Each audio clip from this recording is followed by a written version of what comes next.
మరి నాకు ఒక అలవాటు ఉంది, వాక్యం చెప్పే ముందు ప్రతి ఒక్కరికి మోకాళ్ళేసి రిక్వెస్ట్ చేసే అవకాశం. ఇది దేవునికి కాదు, మీకు. నేను ఆల్రెడీ ప్రతిరోజు దేవునికి సాష్టాంగపడే అలవాటు దేవుడు నాకు ఇచ్చారు. దేవునికి మహిమ కలుగాక. మీ అందరికీ హృదయపూర్వకంగా శిరస్సు వంచి మోకాళ్ళేసి వాక్యాన్ని శ్రద్ధగా వినాల్సిందిగా ప్రభు పేరిట వేడుకుంటున్నాను. మీరు నాకంటే సీనియర్స్ అవ్వచ్చు, గొప్ప వాళ్ళు ఇక్కడ ఉండొచ్చు, కాదంట్లా. మనం ఆయన సన్నిధిలో ఉన్నాం కాబట్టి అందరం పిల్లల్లాగా నేర్చుకోవాలి, ప్రతి ఒక్కరూ ఆయన పాదాల దగ్గర జీవితాంతం. కాబట్టి శిరస్సు వంచి రిక్వెస్ట్ చేస్తున్నా, శ్రద్ధగా వినండి. వాక్యం దేవుని యొక్క చిత్తంలో ప్రార్థనాపూర్వకంగా ప్రిపేర్ చేసి ఇక్కడ రావడం జరిగింది. నన్ను చూడొద్దు, మాట్లాడే దేవుని వైపు చూడండి. నా నోట ఉంచిన ఆయన మాటని ఆయన మాటగా తీసుకోండి. దయచేసి ఖచ్చితంగా ఇక్కడి నుంచి మీరు ప్రశ్నకు ఆన్సర్ పొందుకొని పొందుకొని వెళ్తారు. దేవునికే మహిమ కలుగును గాక. వాక్యంలోకి వెళ్ళిపోదాం. చాలా ఇంపార్టెంట్ వాక్యం, శ్రద్ధగా వినాలి దయచేసి. కీర్తనలు 11:7. యెహోవా నీతిమంతుడు, ఆయన నీతిని ప్రేమించువాడు, యథార్థవంతులు ఆయన ముఖదర్శనం చేశారు. యెహోవా ఎవరంట? నీతిమంతుడు, ఆయన నీతిని ప్రేమించువాడు. చాలు. మన దేవుడికున్న లక్షణాలలో బాగా ఆయనకి ఇష్టమైన లక్షణాల్లో ఒక లక్షణం ఏంటి? నీతి. ఆయన ఎవరు? నీతిమంతుడు, ఆయన నీతిని ప్రేమించువాడు అని ఇక్కడ స్పష్టంగా చూసాం. అలాగే కీర్తనలు 34:15.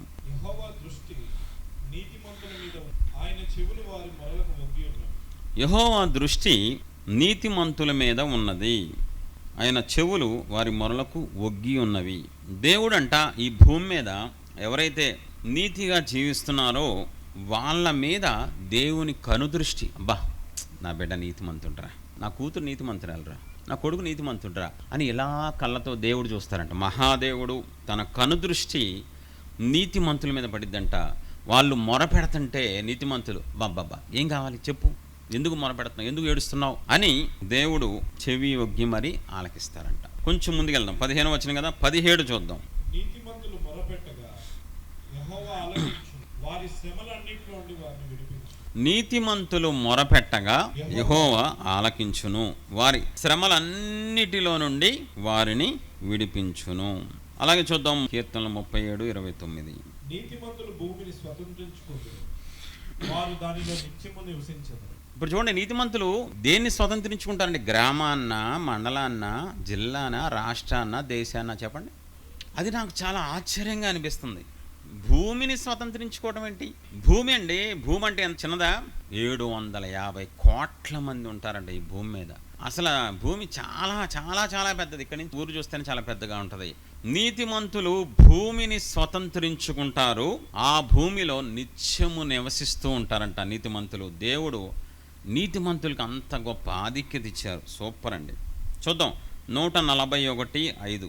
నీతిమంతులు నన్ను కొట్టుట నాకు ఉపకారము, వారు నన్ను గద్దించుట నాకు తైలాభిషేకము, నేను అట్టి అభిషేకమును త్రోసివేయకుందును గాక. ఎవరైనా మనల్ని కొట్టారనుకో, ఈవెన్ ఈ రోజుల్లో ఎలా ఉందండి, తల్లిదండ్రులు కొడతానే కళ్ళు ఎర్ర చేసి, నన్ను కొడతావా నువ్వు, ఏమైనా దెయ్యమైనా వచ్చిందా? కాదు, కోపం వచ్చింది, కొట్టకూడదు నువ్వు, కంటే మాత్రం కొడతావా నువ్వు అని. ఈ రోజుల్లో ఒకవేళ నీతిమంతులు కొడితే ఎదురోళ్ళు, అబ్బా ఇది నా భాగ్యం, మీరు నీతిమంతులు కదా, మీరు కొట్టడం నాకు ఉపకారం చేసిన దాంతో సమానం. అబ్బా అదేం కృపండి నీతిమంతులకి, అదేం ఆధిక్యత, అసలు వింతగా ఉందేంటి? మామూలు కొడితే మనకు కోపం వస్తుంది, మామూలు తిడితే మనకి చిరాకు వస్తాయి, నన్ను తిడుతున్నావా అని. కానీ నీతిమంతులు కొడితే ఉపకారం అంట, నీతిమంతులు గద్దిస్తే తైలాభిషేకం అంట. ఏం ఆధిక్యత అండి బాబు నీతిమంతులు. మనసంతా ఉప్పొంగిపోతుంది. సామెతలు 13:22 చూద్దాం. మంచివాడు తన పిల్లల పిల్లలను ఆస్తికర్తలుగా చేయును, పాపాత్ముల ఆస్తి నీతిమంతులకు ఉంచబడును. పాపాత్ముల ఆస్తి ఎవరికి ఉంచుతారంట దేవుడు? ఒక పాపాత్ముడు కష్టపడి సంపాదించిందంతా మూట పెరిగిన తర్వాత దేవుడు, రే మా అబ్బాయి నీతిమంతుడు, ఇచ్చే కొంచెం మూట అంట. అది ఏంటి ప్రభు, ఏంటి ఇదంతా అన్యాయం కదా, నువ్వు నోర్మయ్యి, నువ్వు పాపాత్ముడివి, నీకు ఈ సొమ్ము వాడుకుంటానికి నేను పర్మిషన్ ఇవ్వలేదు, ట్రాన్స్ఫర్ చేసే బంగారం వజ్రాలు అన్నీ ట్రాన్స్ఫర్ చేసే. ఏమి వాగ్దానాలండి నీతిమంతులు, బైబిల్ నిండా వాగ్దానాలే.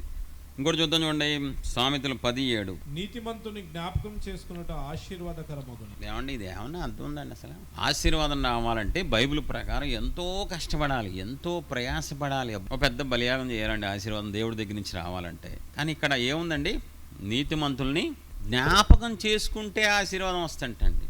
అలాగే చూద్దాం కీర్తనలు 17:15. నేనైతే నీతి గల వాడినై నీ ముఖదర్శనం చేసేదను, నేనైతే నీతి గలవాడనై మీ ముఖదర్శనం. దేవుణ్ణి చూడటం అంటే అల్లాటప్ప విషయం కాదండి. అబద్ధంగా అయితే చూడొచ్చు, పెద్ద విషయం కాదు. కానీ నిజంగా సృష్టికర్తని, మహాదేవుణ్ణి, పరిశుద్ధ దేవుణ్ణి చూడాలంటే ఉండాల్సిన క్వాలిఫికేషన్ ఏంటి? నీ డబ్బు ఆస్తి కాదండి, నీతి గలవాళ్లే దేవుని ముఖాన్ని చూడగలరు. ఇంకొకటి చూపిస్తా, కీర్తనలు 92:12. నీతిమంతులు ఖర్జూర వృక్షం వలె మొవ్వవేదురు, లెబానోను మీద దేవదారు వృక్షం వలె వారు ఎదుగుదురు. నీతిమంతులు అంతకంతకు ఎదుగుతూ ఉంటారు, ఫలిస్తూ ఉంటారు, వర్ధిల్లుతూ ఉంటారు. చాలా ఇంపార్టెంట్ విషయం అండి. మనం ఖచ్చితంగా వర్ధిల్లాలి. క్రైస్తవ్యంలోకి వచ్చిన మనం కాలం గడిచే కొద్దీ ఎదుగుతూ ఉండాలి, ఫలిస్తూ ఉండాలి, వర్ధిల్లుతూ ఉండాలి. అది మనము చూడాలి, మన చుట్టుపక్కల చూడాలి, ముఖ్యంగా మన శత్రువులు చూడాలి. అలాగ మనం అభివృద్ధి చెంది. ఇప్పుడు ఇస్సాకు యొక్క అభివృద్ధి చూసి ఎవరు కుళ్ళిపోయారు? వాళ్ళు ఏం చేశారంట? అసూయపడ్డా. ఏంట్రా వీడు మన దేశంకి వచ్చి ఎక్కడి నుంచో వచ్చేసినాడు, ఈయనేంట్రా బాబు ఇలా 100 రెట్లు ప్రతిఫలం వచ్చేసింది అండి, అసూయ వచ్చేసిందంట. మనం ఖచ్చితంగా వర్ధిల్లాలి, మనం అభివృద్ధి చూడాలి, ఆత్మీయంగా వర్ధిల్లాలి, భౌతికంగా వర్ధిల్లాలి. సైకిల్ మీద ఉన్నవాడు ఎప్పుడు సైకిల్ మీద ఉండకూడదు. సైకిల్ వాడు బండికి రావాలి, బండోడు కారుకు రావాలి, కారు వాడికి ఫ్లైట్కి వెళ్ళాలి. అలా స్టెప్ వైజ్గా మనం ఎదుగుతూ ఉండాలి ఖచ్చితంగా. ప్రియుడాని ఆత్మ వర్ధిల్లుచున్న ప్రకారం అన్ని విషయాలలో వర్ధిల్లుతూ సౌఖ్యంగా ఉండాలి. ఇప్పుడు మీకు వరుసగా కొన్ని చెప్పా, నీతిమంతులకు వచ్చే లాభాలేంటి, ఆధిక్యతలేంటి అని. ఒకసారి తలపోసుకుందామా? నీతిమంతులకి ఏమేమి ఇచ్చారు దేవుడు? నీతిమంతుడు గనక భూమి మీద మొర పెడితే సృష్టికర్త చెవియొగ్గి ఆలకిస్తారు. నీతిమంతులు మీద దేవుని కనుదృష్టి ఉంటుందంట. నీతిమంతుడు మొర పెడితే దేవుడు ఆలకిస్తారంట, శ్రమలన్నిట్లోంచి విడిపిస్తారంట. ఖచ్చితంగా నీతిమంతులకి ఆపదలు అనేకములు అయినను దేవుడు అన్నిటి నుంచి విడిపించగల శక్తిమంతుడు, సమర్థుడు. నీతిమంతులు భూమిని, రాష్ట్రాన్ని, దేశాన్ని కాదు సుమా, భూమినే స్వతంత్రించుకుంటారంట, నిత్యము దాంట్లో నివసిస్తారు. నీతిమంతులు ఎవరైనా తప్పు చేసినప్పుడు కొట్టినా, గద్దించినా ఎదుటి వాళ్ళకి అది ఎలా మారిపోద్దంట? ఉపకారంగాను తైలాభిషేకంగా మారిపోద్దంట. పాపాత్ములు కూడబెట్టి దాచి తీసుకెళ్ళి నీతిమంతుల చేతికి అప్పచెప్పి గుడ్ బై అని వెళ్ళిపోతారంట, ఆస్తి. తర్వాత నీతిమంతుని జ్ఞాపకం చేసుకుంటాం, ఆశీర్వాదం అంట. నీతిమంతులు అంతకంతకు వర్ధిల్లుతూ ఉంటారంట. ముఖ్యంగా మహాదేవుణ్ణి చూడాలంటే, ఆయన ముఖ దర్శనం చూడాలంటే ఖచ్చితంగా ఉండాల్సిన అర్హత ఏదైనా ఉంటే అది నీతిగా ఉంటేనే. నీతిమంతులకు మాత్రమే దేవుని ముఖ దర్శనం కనబడిద్ది. ఇది ఫస్ట్ పార్ట్. ఇప్పుడు సెకండ్ పార్ట్లోకి వెళ్తున్నా. ఫస్ట్ నీతిమంతులుగా జీవిస్తే వచ్చే ప్రయోజనాలు, లాభాలు, ఆధిక్యతలు చూపించాను బైబిల్లో. ఇప్పుడు రెండోది, మనం ఎలా నీతిమంతులుగా తీర్చబడతాం. ఇది చాలా ప్రాముఖ్యమైన విషయం. నీతిమంతులుగా తీర్చబడితేనే నీతిమంతులుగా వచ్చేయన్నీ మనకు వస్తాయి, లేకపోతే రావు. ఇప్పుడు ఎలా నీతిమంతులుగా తీర్చబడతాం అన్నది చాలా ప్రాముఖ్యమైన విషయం. రోమీలకు రాసిన పత్రిక 3వ అధ్యాయం 24వ వచనం. కాబట్టి నమ్మువారు ఆయన కృపచేతనే క్రీస్తు యేసునందలి విమోచనము ద్వారా ఉచితముగా నీతిమంతులని తీర్చబడుచున్నారు. కాబట్టి నమ్మువారు ఆయన కృపచేతనే క్రీస్తు యేసునందలి విమోచనము ద్వారా ఉచితముగా నీతిమంతులుగా తీర్చబడుతున్నారు. చాలా ఇంపార్టెంట్ అండి. అలాగే రోమీలకు రాసిన దాంట్లోనే వరుసగా ఉంటాయి, రెఫరెన్స్ చూడండి ఒకసారి. 5:1 చూడండి. కాబట్టి విశ్వాస మూలమున మనము నీతిమంతులుగా తీర్చబడి, విశ్వాస మూలముగా మనము నీతిమంతులుగా తీర్చబడతాం. అదే అధ్యాయంలో 9వ వచనం కూడా చూద్దాం. కాబట్టి ఆయన రక్తం వలన ఇప్పుడు నీతిమంతులుగా తీర్చబడి మరింత నిశ్చయంగా ఆయన ద్వారా ఉగ్రత నుండి రక్షింపబడతాం. ఆయన రక్తము వలన ఇప్పుడు నీతిమంతులుగా తీర్చబడ్డాం. ఇవి చూడండి, చాలా ఇంపార్టెంట్. దేని ద్వారా నీతిమంతులుగా మనం తీర్చబడుతున్నాము అనే ప్రశ్నకి బైబిల్ రిఫరెన్స్ చూపిస్తున్నా. అదే రోమీలకు 8:30. మరియు ఎవరిని ముందుగా నిర్ణయించెనో వారిని పిలిచెను, ఎవరిని పిలిచెనో వారిని నీతిమంతులుగా తీర్చెను, ఎవరిని నీతిమంతులుగా తీర్చెనో వారిని మహిమపరచెను. ఎవరిని ముందుగా నిర్ణయించెను దేవుడు, వారిని పిలిచెను, పిలిచిన వారిని నీతిమంతులుగా తీర్చెను, నీతిమంతులుగా తీర్చిన వారిని దేవుడు మహిమపరిచారు. చాలా ప్రాముఖ్యం. పాపాత్ములమైన మనం నీతిమంతులుగా ఎలా తీర్చబడుతున్నాం, ఎలా తీర్చబడతాం అన్ని ప్రశ్నలకు ఆన్సర్ ఏంటంటే, 1 కృప ద్వారా, 2 విశ్వాసం ద్వారా, 3 యేసయ్య రక్తం ద్వారా, 4 యేసయ్య పిలుపు ద్వారా. వీటన్నిటి ద్వారా ఒక పాపాత్ముడు జన్మతః కర్మతః పాపి నీతిమంతుడుగా తీర్చబడతాడు. తలెంపడండి. కృప ద్వారా తీర్చబడతాడు, విశ్వాసం ద్వారా తీర్చబడతాడు, యేసయ్య రక్తం ద్వారా తీర్చబడతాడు. ఒక వ్యక్తి నీతిమంతుడిగా యేసయ్య పిలుపు ద్వారా తీర్చబడతారు. ఇక్కడ వరకు కూడా బాగానే ఉందండి. నీతిమంతులకు వచ్చే లాభాలు, ప్రయోజనాలు, ఆధిక్యతలు ఇవన్నీ చూసాం ఫస్ట్ పార్ట్లో. రెండో పార్ట్లో ఎలాగ తీర్చబడతాం నీతిమంతులుగా అది కూడా చూసాం. కృప ద్వారా, విశ్వాసం ద్వారా, రక్తం ద్వారా. ఇప్పుడు అసలైన సిసలైన గుండెకాయ లాంటి పార్ట్లోకి వచ్చేసాను. ఇప్పుడు మనం చాలా సంవత్సరాల నుంచి క్రైస్తవ్యంలో ఉన్నాం. సేవకులైనా విశ్వాసులైనా 10 ఏళ్ళు, 20 ఏళ్ళు, 30 ఏళ్ళు, కొంతమంది సీనియర్స్ కూడా ఉన్నారు 40 ఏళ్ళు. ఇప్పుడు ఈ రాత్రి దేవుడు ఈ అల్పుడు ద్వారా అడిగే ప్రశ్న ఏంటి తెలుసా? మీరు నీతిమంతులుగా తీర్చబడ్డారా లేదా? చాలా ప్రాముఖ్యమైన విషయం. దయచేసి రిక్వెస్ట్ చేస్తున్నాను, సహోదరుడిగా వేడుకుంటున్నాను, శ్రద్ధగా తీసుకోండి. సీరియస్గా తీసుకుంటే మీకు ఖచ్చితంగా దేవుడు ఆన్సర్ ఇస్తారు. ఈ రాత్రి ప్రశ్న ఏంటంటే, మీరు కొన్ని సంవత్సరాలుగా వస్తున్నారు, వెళ్తున్నారు, క్రిస్టియానిటీలో ఉన్నారు, బాప్తిసం పొంది చాలా కాలమైంది, పరిచయం చేస్తున్నారు, అంతా ఓకే. ఈ రాత్రి మీ సహోదరుడిగా నేను అడిగే ప్రశ్న, మీరు సేవకులైన విశ్వాసులైన అందరికీ వర్తించే వర్తమానం అండి. ఇది ఓన్లీ విశ్వాసులకో, ఓన్లీ సేవకులకు కాదు, ఇది అందరికీ కామన్గా ప్రార్థనాపూర్వకంగా నేను ఇక్కడ సిద్ధపడి వచ్చాను. ఈ రాత్రి మనం ప్రశ్నించుకుందాం, నీతిమంతులుగా మనం తీర్చబడ్డామా లేదా? తీర్చబడితేనే దేవుడిచ్చే ప్యాకేజ్ మనం అనుభవించగలం. తీర్చబడకుండా అయ్యేమి రావు మనకి. ఎలా తెలుస్తుంది నీతిమంతులుగా మనం తీర్చబడ్డామా లేదా? దానికి ఒక మంచి ఎగ్జాంపుల్ చెప్తాను. దీనికన్నా ముందు మంచిగా ఒక వంట మేస్త్రి సాంబార్ చేసాడు అనుకోండి, టేస్ట్ ఎలా చూడాలి? ఆడెవడో కళ్ళతో చూసే చిచే ఏంటే సాంబారు నీ మొహంలాగా ఉంది టేస్ట్ అంటే పేస్ట్ అయ్యిలో కొడతాడు వంట మేస్త్రి. ఎందుకని ఆడి దగ్గర కర్ర ఉంటుంది కదా, ఏదో తిప్పుతూ ఉంటాడు కదా. ఏరా కళ్ళతో చెప్తావా టేస్టు?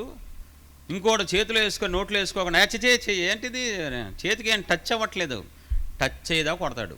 మూడోది, ముక్కుతో చూస్తే టేస్ట్ తెలుస్తుందా? కళ్ళతో తెలుస్తుందా? చేతితో టేస్ట్ చూడటానికి నాలిక అనేది ఒకటి ఉంది, దాంతోనే తెలుస్తుంది టేస్ట్ అనేది. ఎలా పడితే అలా చూస్తే టేస్ట్ తెలియదు.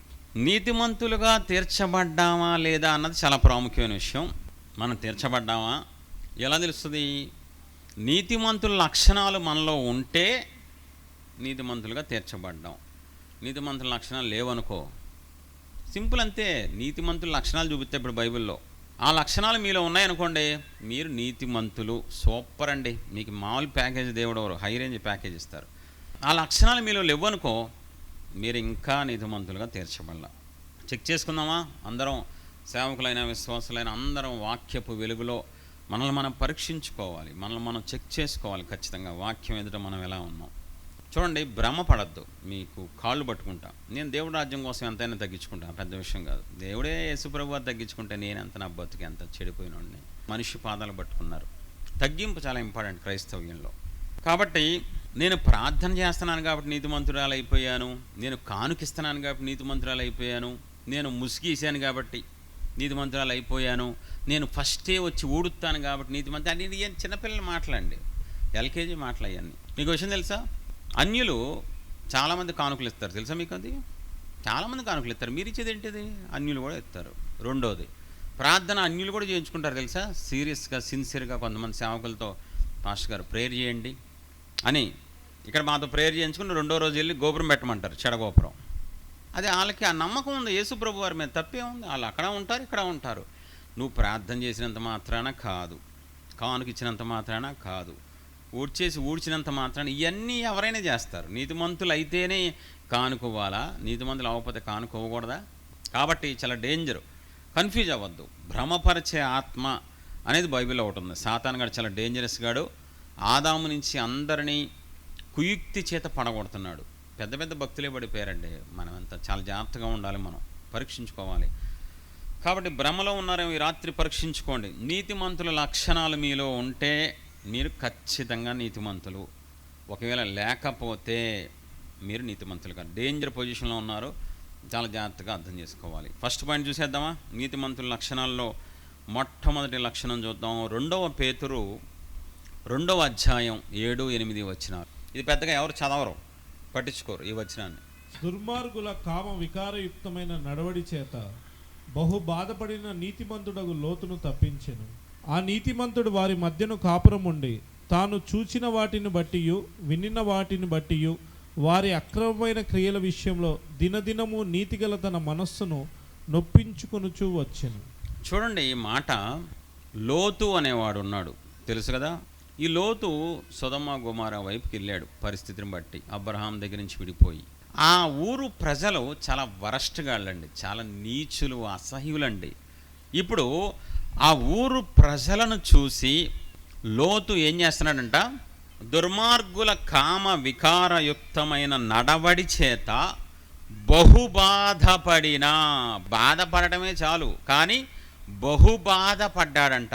దేన్ని బట్టి? దుర్మార్గులను బట్టి, దుర్మార్గులు చేసే పనులు బట్టి లోతు ఏం చేస్తున్నాడంట, బాధపడుతున్నాడు. ఇంకా అక్కడ అయిపోలేదు, మళ్ళీ నెక్స్ట్ వచనంలో ఇంకా బాగుంటుందండి. తాను చూచిన వాటిని బట్టి వినిన వాటిని బట్టి వారి అక్రమమైన క్రియల విషయములో దినదినము నీతి గల తన మనస్సును నొప్పించుకొనుచూ వచ్చాను. దేవుని పిల్లారా, నీకు నొప్పి దేన్ని బట్టి వస్తుందో నాకు తెలియదు. మరి ఇంట్లో గొడవల వల్ల వస్తుందా, అప్పుల వల్ల వస్తుందా, రోగం వల్ల వస్తుందా నాకు తెలియదు. కానీ లోతు అనే ఒక వ్యక్తికి నొప్పి ఎందుకు వస్తుంది తెలుసా? ఎందుకు అంత వేదన పడతాను? ఏం జరిగింది? వాళ్ళు ఏంటి అలా ఉన్నారేంటి, వాళ్ళ ప్రవర్తన ఏంటి అంత వరస్ట్గా ఉందేంటి, నేను చూడలేకపోతున్నాను నా కళ్ళతో, బాబోయ్ ఆ మాటలు వినలేకపోతున్నాను. ఈయనకి ఆ ఊరు ప్రజలకి ఏం సంబంధం లేదండి, రక్త సంబంధాలు కాదు, లేకపోతే భార్య తరపున కాదు, ఎవరి తరపున కాదు. ఆ ఊరిలోకి వెళ్ళాడు అంతే. ఆ ఊర్లో ప్రజలను బట్టి, ఆ ఊర్లో ప్రజల దుర్మార్గతను బట్టి, వాళ్ళ మాటలు బట్టి, వాళ్ళ చేష్టలను బట్టి దినదినము, ఒక్కసారి కాదు. ఇక్కడ చాలా దేవుని వాక్యం చాలా ప్రాముఖ్యమైందండి. మనం కూడా కొన్నిసార్లు 1-2 సార్లు బాధపడి మూడోసారి చల్లారిపోతాం. మనకెందుకులే, మనకు అవసరమా? కానీ లోతు దినదినము ఏం చేస్తున్నాడంట, నీతి గల తన మనస్సును బాబు వీళ్ళేంట్రా బాబు, రోజు రోజుకి ఎలా తయారవుతున్నారు, వీళ్ళు ఎందుకురా ఇంత అసహ్యంగా ఉన్నారు, వీళ్ళేంట్రా ఇలా ప్రవర్తన ఏంట్రా, వీళ్ళు కొట్టుకుంటారేంట్రా బాబు, వీళ్ళు ఇలా గొడవలు పడతారేంటి, మనుషులుగా ఉండరేంటి, వీళ్ళు పశువులుగా మారిపోయారని ఏడుస్తున్నాడంట. మనసంతా నలిపేసుకుంటున్నాడంట. నీతి గల మనస్సు అని అక్కడ బలి రాశారని దేవుడు. నీతి గల మనస్సు ఏం చేస్తుందంట, పాపాన్ని చూస్తే, పాపాన్ని వింటే మనసుకి నొప్పి, బాధ, వేదన, దుఃఖం వచ్చేస్తుంట. ఈరోజు ఎంతమంది ఉన్నారండి క్రైస్తవుల్లో? ఎంతమంది ఉన్నారు పాపాన్ని చూసి బాధపడేవాళ్ళు, పాపాన్ని చూసి ఏడ్చేవాళ్ళు? మీరు కాదు, వేరే వాళ్ళ పాపం చూస్తుంటే మీకేమైనా చలనం వస్తుందా? పాపం అంటే ఒకటని కాదండి, బైబిల్లో చాలా రకాల పాపాలు ఉన్నాయి. ఇప్పుడు చూడండి, చెడ్డ వ్యసనాలన్నీ పాపాలే, చెడ్డ స్వభావాలన్నీ పాపాలే. చెడ్డ వ్యసనాలు ఏమొస్తాయి? త్రాగుడు, వ్యభిచారం, సినిమాలు, సీరియల్స్, గొడవలు, డబ్బు పిచ్చి, బంగారం పిచ్చి, పదవి పిచ్చి, ఇవన్నీ చెడ్డ వ్యసనాల కింద వస్తాయి. ఇవన్నీ పాపాలే. చెడ్డ స్వభావాలు, ఇవి వ్యసనాల కంటే డేంజర్ అండి. ఇది హృదయం లోపల ఉంటాయి, కనబడవు ఎవరికి. అహంకారం, గర్వం, కామం, క్రోధం, మదమత్సరాలు, ఎదురోళ్ళని చూసి ఓర్వలేని, ఇవన్నీ దరిద్రమైన చెడ్డ స్వభావాలు. ఇవన్నీ దేవుడి పిల్లలకి అసలు సెట్ అవ్వండి. ఇప్పుడు ఇవన్నీ పాపాలే. చెడ్డ స్వభావాలు వచ్చు, చెడ్డ వ్యసనాలు వచ్చండి. అందరూ ఒకే పాపం చేయరు, అందరూ ఒకేలాగా చేయరు. ఇప్పుడు నీతిమంతుడైన లోతు దుర్మార్గులను చూసి బాధపడుతున్నాడంట, బహుగా బాధపడుతున్నాడంట. మనస్సు నొచ్చుకుంటుందంట. అబ్బా, తన కూతురు ఏదో చేసినట్టు, తన కొడుకు ఏదో చేసినట్టు, తనకేదో చుట్టాలైనట్టు ఊర్లో వాళ్ళని చూసి నొచ్చుకుంటున్నాడంట. అందుకని దేవుడు ఏం చేశారంట, అతన్ని తప్పించారంట. ఎందుకని? నీతిమంతుడు కాబట్టి తప్పించారు. ఇది చాలా ఇంపార్టెంట్ అండి. ఫస్ట్ భాగంలో నీతిమంతుల్ని దేవుడు తప్పిస్తారు, రక్షిస్తారు, విడిపిస్తారు. మనం శ్రమలలో తప్పించబడాలంటే, రేపు అగ్నిగుండం నుంచి మనం తప్పించబడాలంటే ఖచ్చితంగా నీతిమంతులుగా తీర్చబడాలి. కాబట్టి ఎలా ఉంది మీ క్రైస్తవ్యం? దయచేసి మిమ్మల్ని మీరు పరీక్ష, నేను ఒక్కొక్కరిని అడగనండి. దేవుడు నా ద్వారా అందరికీ మాట్లాడుతున్నారు, నేను నమ్ముతాను. కొన్ని సంవత్సరాలు సేవ చేస్తున్నాను, 100 ప్రసంగాలు చేశాను కాబట్టి దేవుడు ఆత్మగారిని జరిగిస్తారు, అది ఆయన పని.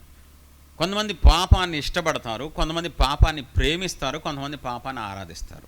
లెవెల్స్ ఉంటాయి. పాపం పెరిగే కొద్దీ ఇష్టం పెరుగుతూ ఉంటుంది. ఇష్టం కాస్త ప్రేమగా మారిద్ది, ప్రేమ కాస్త ఆరాధనగా మారిపోద్ది. కొంతమంది ఇప్పటికీ క్రైస్తవులు కొన్ని వదులుకోలేరు. కొన్ని బట్టలు పిచ్చి అవ్వచ్చు, బంగారం పిచ్చి అవ్వచ్చు. ఓ పక్క పాడుతూ ఉంటారు, నా బంగారం మీరే యేసయ్యా అంటారు. అమ్మో బాబాయ్ బంగారం ఉంది, ప్రభా. డబల్ గేమ్ ఆడటంలో మన తర్వాత ఎవడైనా, మనం మాట్లాడేదానికి, మనం పాడేదానికి, మన భక్తికి సంబంధం ఉండదండి. అసలు డబ్బు పిచ్చి అంటే నాకు చిరాకు. సాయంకాలం 10 రూపాయల దగ్గర గొడవ పెట్టేసుకుంటారండి. 10 రూపాయల దగ్గర. భక్తికి మాటలకి చాలా తేడా ఉంటుంది క్రైస్తవులకి. దయచేసి మీరు ఎలా ఉన్నారో ఒకసారి పరీక్షించుకోండి. నీతిమంతులైతే ఎటువంటి పాపాన్ని చూసినా, పాపాన్ని విన్నా, పాపం చేసే వాళ్ళ దగ్గర ఉన్నా, మీరు ఒకవేళ దగ్గరలో చుట్టాలు కానీ మిగిలిన ఉద్యోగంలో మీ మనసుకు నొప్పి వచ్చేస్తుంది, బాధ వస్తుంది, వేదన వస్తుంది. ఎందుకు ఏడుస్తున్నావు అని మీ కొలిగ్ జాబ్లో అడిగారు అనుకోండి, ఏంటి గుండె నొప్పి వస్తుందా? చిచి కాదు, ఇంట్లో గొడవలా, అప్పుల సమస్య, చెప్పు కాదే. వాళ్ళు ఏంటి అలా ఉన్నారు, వాళ్ళు అంత వరస్ట్గా, వాళ్ళు ఏంటి అంత అసహ్యంగా ప్రవర్తిస్తున్నారు, వాళ్ళు మనుషుల్లాగా ఉండట్లేదు ఏంట్రా బాబు అని ఎదుటి వాళ్ళని చూసి మనస్సు నొచ్చుకుంటూ ఉంటుందంట. రెండో ఎగ్జాంపుల్ చూపిస్తాను చూడండి ఒకసారి. 1 సమూయేలు 15వ అధ్యాయం 10-11 వచనాలు చూద్దాం. అప్పుడు యెహోవా వాక్కు సమూయేలునకు ప్రత్యక్షమై ఇలాగు సెలవిచ్చెను, సౌలు నన్ను అనుసరింపక వెనుక తీసి నా ఆజ్ఞలను గైకొనకపోయిన గనుక అతనిని రాజుగా నిర్ణయించినందుకు నేను పశ్చాత్తాపడుచున్నాను. అందుకు సమూయేలు కోపావేశుడై రాత్రి అంతా యెహోవాకు మొరపెట్టుచుండెను. చిన్న డౌట్ వచ్చింది. ఇప్పుడు దేవుడు సమూయేలుకి ఏం చెప్తున్నారు? సౌలు నన్ను అనుసరించట్లేదయ్యా, చాలా బాధగా ఉందయ్యా, అనవసరంగా మనవాడిని రాజుగా ఎక్కించాను అని దేవుడు బాధ చెప్పారు. వెంటనే సమూయేలు రియాక్షన్ ఎలా ఉంది? సమూయేలు కోపావేశుడై రాత్రి అంతా యెహోవాకు మొరపెట్టుచుండెను. బైబిల్ ఎప్పుడు చదువుకుని వెళ్ళకూడదు, ధ్యానించాలి బైబిల్. దేవుడు చెప్పారండి, సమూయేలు సౌలు నన్ను అనుసరించట్లేదయ్యా, చాలా బాధగా ఉందయ్యా. అవునా ప్రభువా, శిక్ష చేయండి ప్రభువా, కాలు చేతులు వేసేయండి ప్రభువా అని అనొచ్చు కదా, అవునా కదా? కానీ ఏం చేస్తున్నాడంట? రాత్రి అంతా మొరపెడుతున్నాడంట. రాత్రి అంతా కన్నీళ్లతో, ప్రభువా సౌలుని క్షమించండి అయ్యా, అయ్యో మీ కోపాన్ని రేపాడు, అయ్యో మిమ్మల్ని బాధ పెట్టాడు, అయ్యా మీరు ఏ స్థితిలో తెచ్చారో నాకు తెలుసు, నేనే కదా ఉన్నాను, గాడిదల కోసం వస్తే రాజుగా చేశారయ్యా, అంతగా మేమే తిరుగుబాటు చేయడం ఏంటి, రాత్రి అంతా మొరపెట్టడం ఏంటండి? రాత్రి ఇప్పుడు అందరూ ఏం చేస్తారు? ఏ జిల్లా అయినా ఏ దేశం అయినా పడుకుంటారు కదా, పడుకోవట్లేదు సమూయేలు. చిన్నగా తీసుకోవద్దు దయచేసి, పడుకోవట్లేదు. రాత్రి అంతా మొరపెడుతున్నాడు. రాత్రి అంతా గంటల చేతులు ఎత్తి మోకాలు ఎత్తి, ప్రభువా దేవా. ఇప్పుడు నా డౌట్ ఏంటంటే, సమూయేలుకి చుట్టం అవుతాడా సౌలు? సమూయేలుకి సౌలుకి ఏమైనా సంబంధం ఉందా? లేదు. సమూయేలు నీతిమంతుడు కనుక నీతిమంతులకు మాత్రమే దేవుని బాధ అర్థమవుతుంది. నీతిమంతులు మాత్రమే దేవుని కన్నీరు తొడవగలరు. నీతిమంతులకు మాత్రమే దేవుని గుండెల్లో వేదన అర్థమవుద్దండి, ఇంకెవరికి అర్థం కదండి. మీలో చాలామంది కూడా దేవుడు చెప్తూనే ఉంటారు, నా కుమారుడా, నా కుమారి నశించిపోతున్నారు, నా పిల్లలు చచ్చిపోతున్నారు, నా పిల్లలు రోగాలతో ఉన్నారు. మీరు చాలామంది చెప్పినా మీరు పట్టించుకోరు. చెప్పరా దేవుడు? త్వరపెట్టరా? బైబిల్లో ఎవరిని త్వరపెట్టలేదా? చెప్పాలి. నపుంసకుడి దగ్గరికి వెళ్ళమని చెప్పలేదా? ఫిలిప్పుకి నాతాన్ని దావీదు దగ్గర పంపించలేదా నశించిపోతున్నాడని? పంపిస్తారు, ఆయన పని అది. తన పిల్లల దగ్గరికి ఎవరో ఒకరిని పంపిస్తారు. కానీ మిమ్మల్ని పంపించిన, ప్రేరేపించిన పరిశుద్ధాత్మని ఆర్పొద్దు ఆయన్ని. ఎలవే బాబు నువ్వు ఒకడవే, మంచిగా ఇంట్లో నేను ఎంజాయ్ చేయాలి, ఎప్పుడు చూసినా సువార్త అంటావేటే, ఎలవే బాబు నువ్వు. ఆయన ఏం చేయరు, ఏడుస్తూ కూర్చుంటారు. నిన్ను బలవంతంగా సువార్త చెప్పించే దేవుడు కాదు, నీ స్వేచ్ఛని తీసుకునే దేవుడు కాదు. ఇప్పుడు నీతిమంతుడు కాబట్టి సమూయేలు దేవుని బాధ తన బాధగా తీసుకుని రాత్రి పూట పడుకోవాల్సినోడు పడుకోకుండా నిద్ర పట్టట్లేదు. ఏంటి ప్రభువా మీరు ఏడుస్తున్నారా? మీరు ఒక మనిషి కోసం ఏడుస్తున్నారా? ఆఫ్టర్ ఆల్ ఒక సౌలు కోసం చాలా వేదన వస్తుంది సమూయేలు. నేను చాలా కృప చూపించాను కదా, నా మీద తిరుగుబాటు చేస్తాడండి, నా మాట వింటలేదయా. ఇద్దరు ఒక బెస్ట్ ఫ్రెండ్స్ లాగా, ఇద్దరు ప్రాణ స్నేహితుల్లాగా దేవుడు సమూయేలుకి ఆ బంధం చూసారా ఎంత బాగుందో. ఏదో ఇష్టమైన అమ్మకి నాన్నకి బాగోకపోతే ఎలా కలిసి కూర్చుని ఏడుస్తాడో, సమూయేలు తన తండ్రి తన దేవుడైన యెహోవాతో కలిసి రాత్రంతా కూర్చొని ఏడుస్తూ నన్ను క్షమించండి అయ్యా, నన్ను క్షమించమని. అసలు అది చాలా హై రేంజ్ భక్తి అండి, హై రేంజ్ సేవ అది. 1 సమూయేలు 15:35. సౌలు బ్రతికిన దినములన్నిటను సమూయేలు అతన్ని దర్శింప వెళ్ళలేదు గాని సౌలును గూర్చి దుఃఖాక్రాంతుడాయను. మరియు తాను సౌలును ఇజ్రాయేలు మీద రాజుగా నిర్ణయించినందుకు యెహోవా పశ్చాత్తాపపడాడు. ఇక్కడ చూడండి, దేవుడు పశ్చాత్తాపడుతున్నారు, సౌలేమో దుఃఖాక్రాంతం అవుతున్నాడు. మన తర్వాత మనం చూడండి, చాలా ఆశ్చర్యంగా 16:1 చూడండి, చాలా ఆశ్చర్యంగా ఉంటుంది. అంతటా యెహోవా సమూయేలుతో ఇలాగు సెలవిచ్చెను, ఇజ్రాయేలీల మీద రాజుగా ఉండకుండా నేను విసర్జించిన సౌలును గూర్చి నీవెంతకాలము దుఃఖింతువు? నీవు ఎంతకాలం దుఃఖింతావు? అసలు ఈ దుఃఖించడమే నాకు అర్థం కాదు. సమూయేలు పని ఏంటండి బాబు? ఇదేం దైవజనుడు అండి. ఎంతోమంది సేవకులను చూసాం కానీ సౌలు తప్పిపోయాడని, సౌలు దేవుని దుఃఖ పెడుతున్నాడని, సౌలు దేవుడి మీద తిరుగుబాటు చేస్తున్నాడని సమూయేలు కంకణం కట్టుకొని దుఃఖపడుతూనే ఉన్నాడు. ఇప్పుడు సమూయేలుకి ఏమైనా నష్టం చేశాడా? డబ్బు తీసేసుకున్నాడా? గొడవ పెట్టుకున్నాడా? ఏమైనా ఉందా? ఏమీ చేయలా, ఏమి చెయ్యక్కర్లా. నిజమైన దైవజనుడికి, నిజమైన నీతిమంతుడికి, దేవుడికి ఎవరి వల్ల బాధ కలిగిద్దో వాళ్ళని చూసినప్పుడల్లా ఏడుపు వస్తాడు. అలా వస్తున్నా సేవకులారా? అయ్యగారు మిమ్మల్ని అడిగే అంత గొప్పని కాదు, చిన్న సేవకుడు నేను. దయచేసి అందరూ పరీక్షించుకోండి. ఒక్కసారి ఆలోచిద్దాం. కొత్తగా ఉంది ఈ రాత్రి, దేవుడు కొత్తగా మాట్లాడుతున్నారు. అసలు అంతగా ఏంటి? ఎందుకు సమూయేలుకి అలాంటి మనసు అంటే, దేవుడితో చిన్నప్పటి నుంచి బాలుడైన సమూయేలు సహవాసం చేసి ఎలాంటి మనసు వచ్చేసిందండి? నీతిగల మనసు వచ్చేసింది దేవునికి వల్లే. గట్టిగా చెప్పడం కూడా దేవుని మహిమపరుద్దాం. సమూయేలుకి కూడా నీతిగల మనసు వచ్చి పాపాన్ని చూసి తట్టుకోలేకపోతున్నాడు. పాపం చేసిన సౌలును చూసి దుఃఖపడకుండా ఉండలేకపోతున్నాడు. అది కదండి సేవ అంటే, అది కదా భక్తి అంటే. ఆలోచించండి ఒక్కసారి. మనకు ఆ మనసు వచ్చిందా? సేవకులైనా విశ్వాసులైనా నీతిగల మనసుతో మనం రోజు జీవిస్తున్నామా లేదా అన్నది చాలా ప్రాముఖ్యమైన విషయం అండి. సంఘాల్లో చాలా దారుణంగా తయారవుతుంది నేటి సంఘాల్లో.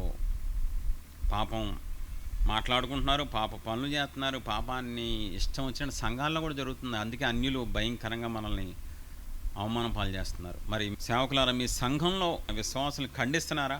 బుద్ధి చెప్తున్నారా? సరి చేస్తున్నారా? తప్పమ్మా, ఇలా చేస్తే దేవుడు ఊరుకోరు అని ఎక్కడికక్కడ సరి చేస్తున్నారా లేదా ఒక్కసారి పరీక్షించుకోండి. ఒక్కసారి. సేవకుల పని ఏంటండి? సేవకుల పని ఏంటి చెప్పండి? కానుకలు తీసుకోవడమా, పరిచర్య చేయించుకోవడమా, లేక పేరు సంపాదించుకోవడం కాదు కదా. మచ్చ డాగు లేకుండా దేవుని రక్తం ఇచ్చి కొనుక్కున్న సంఘాన్ని దేవుడికి ఒక వధువులాగా తయారు చేసి అప్పగించడం అనేది కదా సేవకుడు పని. కాబట్టి ఆ నేపథ్యంలో ఖచ్చితంగా సేవకులమైన మనం విశ్వాసులకు బుద్ధి చెప్పాలి, గడ్డి పెట్టాలి, సరి చేయాలి, ప్రేమతో చెప్పాలి, ఇంకా అన్ని రకాలుగా వాళ్ళని జాగ్రత్తగా రెడీ చేసి సిద్ధపరిచి ఏం చేయాలి? దేవునికి మనం అప్పచెప్పాలి. దైవజనుడు ఏం చేయాలి ఇక్కడ స్పష్టంగా చెప్తున్నాడు పౌలు. 2 తిమోతి 3:16-17 వచనాలు. దైవజనుడు సన్నద్ధుడై ప్రతి సత్కార్యమునకు పూర్ణంగా సిద్ధపడి ఉండునట్లు దైవావేశం వలన కలిగిన ప్రతి లేఖనము ఉపదేశించుటకును, ఖండించుటకును, తప్పు దిద్దుటకును, నీతి యందు శిక్ష వేయుటకును ప్రయోజనకరమై ఉన్నది. నిజమైన దైవజనుడు ఏం చేస్తాడంట? ఖండిస్తాడు, తప్పు దిద్దుతాడు, నీతి యందు శిక్ష కూడా వేస్తాడు. తప్పేం కాదు. మనం మంచి ఉద్దేశంతో విశ్వాసుల్ని శిక్ష వేస్తున్నాం, అదేం తప్పు కాదు. అది మంచిది, వాళ్ళకి జీవితానికి ఉపయోగపడితే రేపు పరలోకం వెళ్తారు. శిక్ష మనం వేయకపోతే మనకి ఎందుకు వచ్చిన గొడవ అనుకుంటే వాళ్ళ నరకానికి వెళ్ళిపోతే రేపు మనల్ని అడుగుతారు దేవుడు, ఒరే బాబు నీకు సంఘాన్ని అప్పచెప్పాను, విశ్వాసులను అప్పచెప్పాను, నువ్వేం చేసే వాళ్ళని అని అడుగుతారు ఖచ్చితంగా. కాబట్టి ప్రియ దేవుని పిల్లరా, సమూయేలు నీతిమంతుడు కాబట్టి సౌలుని గబగబా కోపంతో పొద్దున్నే లేచి, నువ్వు దేవుడు చెప్పిందంత చేసావా సౌలు అని అడుగుతున్నాడా లేదా? ఇప్పుడు సౌలు ఎవరో, ఏ పొజిషన్లో ఉన్నాడు చెప్పండి? సౌలు బానిస, రాజుగారండి. ఒక దేశం మొత్తానికి రాజుగారు. ఎవరక్కడా అనగానే సమూయేలు లేపేస్తారు. లేపరా? భయపడుతున్నాడా? రాజుకి భయపడుతున్నాడా? నీతిమంతులు ఎవరికి భయపడరు. దేవునికి మహిమ కలుగాక. గట్టిగా చెప్పకూడదాం. నీతిమంతులు ఎవరికి భయపడరు, దేవునికి తప్ప. చూద్దాం సామెతలు 28:1. ఎవడనూ తరమకుండానే దుష్టుడు పారిపోవును. నీతిమంతులు సింహం వలె ధైర్యముగా నుందురు. నీతిమంతులు సింహము వలె ధైర్యంగా ఉంటారు. నీతిమంతులు సింహం వలె ధైర్యంగా సువార్త ప్రకటిస్తారు. నీతిమంతులు సింహము వలె ధైర్యంగా ఎదురోల్ని ఖండిస్తారు, బుద్ధి చెప్తారు. తప్పేం కాదు. దేవుడిచ్చిన ఆజ్ఞ అది. ఖండించమని, బుద్ధి చెప్పమని, సరిచేయమని దేవుడిచ్చిన ఆజ్ఞ పాటించాలి కదా సేవకులు. మా మినిస్ట్రీ మెంబర్స్ 200 మంది. విశ్వాసులు తక్కువే అయినా బలాఢ్యులు ఎక్కువ. అంటే మీ ఆత్మీయ పిల్లలు గొలియాతులా? మీకు అలా అర్థమైందా? అలా చెప్పాలా? ఆత్మీయంగా బలవంతుగా ఉంటారు, దేవుని రాజ్యం కడతంలో సేవకులకు మాకు సహకరిస్తారు అని అర్థం. ఎంతమంది ఉన్నారా అన్నది కాదు, ఎంత పని జరుగుతుంది, ఎంత సహకరిస్తున్నారు అన్నది చాలా ప్రాముఖ్యమైన విషయం. 1,00,000 మంది ఉండి ఒకడికి మారు మనసు లేకుండా ఉండేదానికంటే ఉన్న 200 మందిలో 100 మందికి మారు మనసు ఉంటే సూపర్, ప్రపంచానికి ఉపయోగపడతారు. మా మెంబర్ వేరే మెంబర్కి పరిచయం చేస్తే ఒక లేడీ ఫోన్ చేసినప్పుడు, అమ్మ చెప్పండి దేనికోసం ప్రేయర్ చేయమంటారు? ఏంటండి ప్రేయర్ చేసేది మాస్టర్ గారు, నాకు అర్థం కావట్లేదు. దేవుడు ఏం దేవుడు అండి? ఏం దేవుడు? పెళ్లి చేసుకున్నానండి. పెళ్ళి అండి, మా ఇంట్లో ఎవరో దేవుడు నమ్ముకోలేదు, నేను ఒక్కదాని దేవుడు నమ్ముకున్నానని చెప్పి పెళ్లి చేసుకున్నానండి. పెళ్లి చేసుకున్న అతను నా మొగుడు తేడాగాడండి, చాలా దారుణంగా ఏడిపించాడు, చంపాలనుకున్నాడండి నా మొగుడు. చాలా ప్రాబ్లమ్స్ అండి. ఎందుకంటే నేను అనవసరంగా దేవుడు నమ్ముకున్నా అని చాలా దారుణంగా మాట్లాడుతుంది, దేవుడి గురించి మాట్లాడుతుంది. క్రైస్తవంలోకి అనవసరంగా వచ్చానండి. విన్న తర్వాత భయంకరంగా తిట్టా. దేవుడు అన్యాయం చేస్తారమ్మా? ఒకసారి ఆలోచించు. నీ బాధలో న్యాయం ఉన్న ఒక ఆడదానికి భర్త సరిగ్గా లేకపోతే జీవితం ఎంత నాకు అర్థం అవుద్ది. నేను దేవుడు సేవకుని కాబట్టి, ప్రేమగల సేవకుని కాబట్టి నాకు అర్థం అవుద్ది. అలాగని చెప్పి దేవుడు ఎందుకు అన్యాయం చేస్తారు? నీ బాధ దేవుడి మీద వేసి రుద్దకూడదు కదా. నువ్వు ఎక్కడ తప్పు చేసావు ఒకసారి ఆలోచించుకో. పెళ్లి చేసుకోమన్నారు కదా అని చెప్పి దేవుడు ఎవరిని పడితే వాళ్ళు చేసేసుకోమన్నారా? అందుకనే ఎవరు ఎముకను వాళ్ళు చేసుకోవాలి. వేరే ఎముకను చేసుకుంటే కారపొడి సున్నపొడి తప్ప ఏం మిగలదు భార్యాభర్తల మధ్య. ఎవరి ఎముకను వాళ్ళే చేసుకోవాలి. ఎత్తుక్కొని దేవుడి చెప్తాంలో ప్రార్థన చేసుకోవాలి పెళ్ళి. రంగులు చూసి రుచులు చూసి మీది ఉసిరిపల్లె మాది ఉసిరిపల్లె అని చెప్పి లెక్కలు చూసి చేసుకోకూడదు.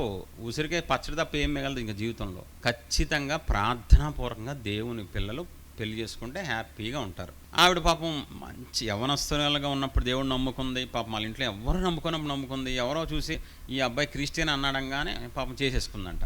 మోసపోయింది. ఇప్పుడు ఆ మోసపోవడంలో దేవుణ్ణి దూషించకూడదు కదా. ఏళ్ళు ఎప్పుడు దేవుడికి నెగిటివ్గా వెళ్ళకూడదండి. ఎంత శ్రమ వచ్చినా చావుబతుకులో ఉన్నా ప్రభువా నన్ను కాపాడండి, రక్షించండి మీరు తప్ప నాకు అనాలే తప్ప, సిలువలో దొంగ దూషించినట్టు దూషిస్తే దేవుడు ఇలా చూసి అలా వెళ్ళిపోతారు పరలోకానికి. అప్పుడు మాకేం మిగలదు. ఆయన మౌనంగా ఉంటారు దూషిస్తే గనక. కాబట్టి ఎప్పుడు దేవుని దూషించడం కానీ ప్రశ్నించడం చేయకూడదు. ఓ సహోదరి అంటుంది, నేను అలిగాను అన్నయ్య.